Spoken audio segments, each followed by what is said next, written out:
জানো তো পারমিতা, আমার ছেলে আর আমার নেই, তোমার হয়ে গেছে। তোমার কথা শুনে চলে। তুমি যেই জামা প্যান্টটা পরতে বলো সেটাই পরে, যেটা খেতে বলো সেটাই খায়। আগে কত জিনিস খেত না, এখন সেগুলো খাওয়া শিখে গেছে। আমার দেখে খুব ভালো লাগে জানো তো। ঘুরতে যাওয়ার কথা হলে তোমার পছন্দ মতো যায়, এমনকি বডি স্প্রেটাও তোমার পছন্দ মতো লাগায়। কিন্তু আমার ছেলে যখন তোমার সামনে আমাকে অপমান করে তখন আমার খুব কষ্ট হয় জানো তো।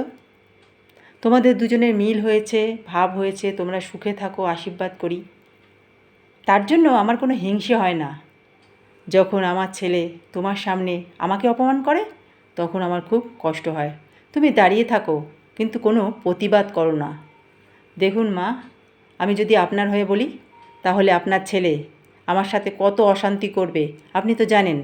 আবার আপনার ছেলের হয়ে বললে আপনার মনে কষ্ট লাগবে, তাই আমি কারোর হয়ে বলি না। আপনাদের মা ছেলের ব্যাপার সব মিটমাট হয়ে যাবে।